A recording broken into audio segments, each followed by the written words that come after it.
Arrêtez d'avoir peur et prenez soin de vous.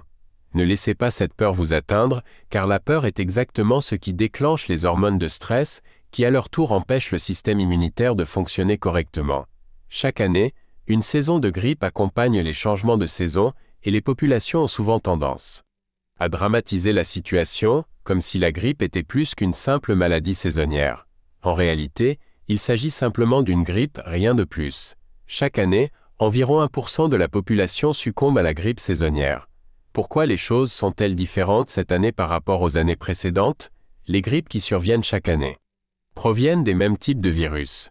Ainsi, la grippe de l'année précédente peut muter et réapparaître l'année suivante, contournant ainsi partiellement le système immunitaire. Il est important de noter que notre système immunitaire possède une mémoire des différents virus de la grippe rencontrés au fil des années.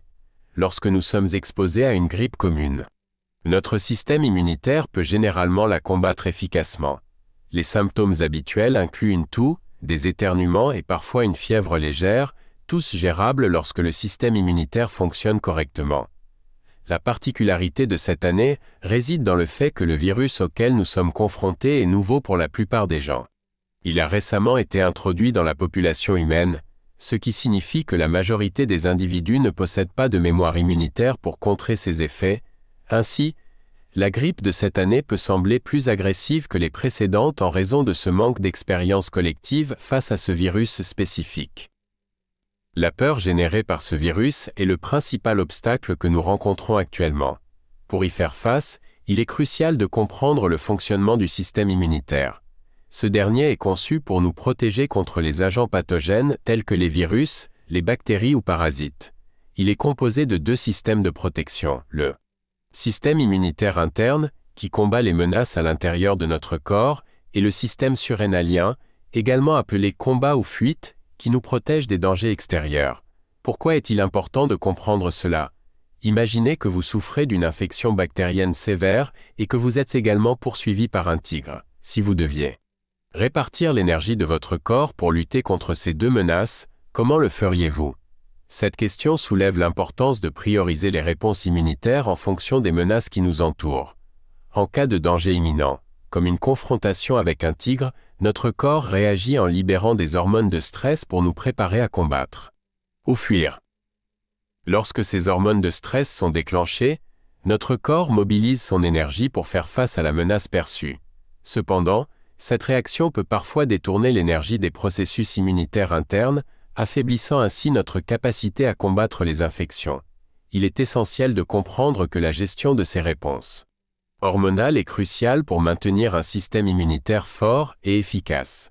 Il est nécessaire de rester vigilant face à la grippe et aux autres maladies, mais il est tout aussi important de ne pas laisser la peur dominer nos vies. En comprenant le fonctionnement de notre système immunitaire et en adoptant des comportements préventifs, nous pouvons renforcer notre résistance aux infections et prendre soin de notre santé de manière proactive. Restons informés, restons calmes et prenons soin de nous-mêmes et des autres. Pourquoi avez-vous besoin de réagir ainsi face à une menace telle qu'un tigre? Lorsque les hormones de stress sont libérées dans votre corps, divers processus se mettent en place pour vous permettre de faire face à la situation d'urgence. Tout d'abord, toutes les fonctions non essentielles à l'action de fuir sont mises en veille afin de préserver l'énergie. Cela signifie que les vaisseaux sanguins se referment dans l'intestin pour rediriger le sang vers les parties du corps nécessaires à la fuite, telles que les bras et les jambes. Ce mécanisme physiologique permet une mobilisation rapide et efficace pour gérer la menace imminente. Ainsi, lorsque les vaisseaux sanguins de l'intestin se ferment, cela peut provoquer des sensations telles que des papillons dans le ventre ou un léger malaise, signe de la réaction des hormones de stress. Les fonctions viscérales du corps telles que les poumons, le système digestif et le filtrage de la rate sont essentiels au bon fonctionnement de l'organisme pour sa croissance et son entretien. Cependant, en situation de stress aigu tel que celui provoqué par la menace d'un tigre, ces fonctions sont momentanément mises de côté au profit de la réponse de lutte ou de fuite. En mobilisant l'énergie vers les membres nécessaires à l'évasion, le corps privilégie la survie immédiate plutôt que le maintien à long terme.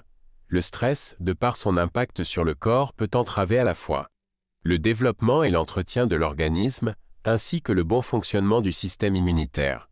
Son objectif premier est de préserver l'énergie pour faire face à une situation critique, telle qu'une attaque de prédateurs.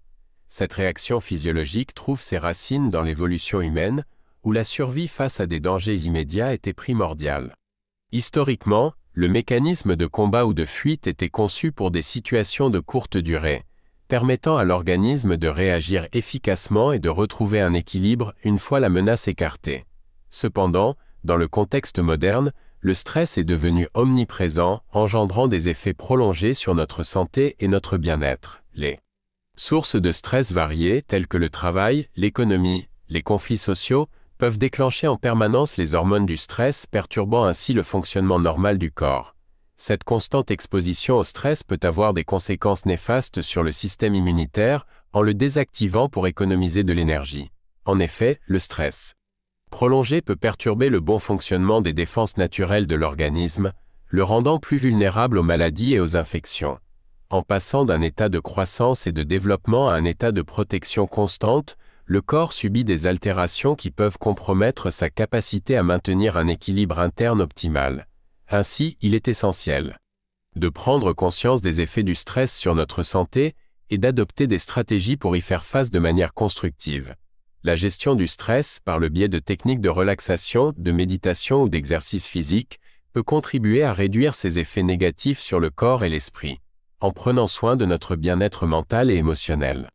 Nous pouvons favoriser un équilibre global qui soutient notre santé à long terme. Pour comprendre les mécanismes physiologiques du stress et ses effets sur le corps est essentiel pour préserver notre santé et notre bien-être. En identifiant les sources de stress et en adoptant des stratégies adaptées pour y faire face, nous pouvons minimiser ses conséquences néfastes et favoriser un état de bien-être optimal.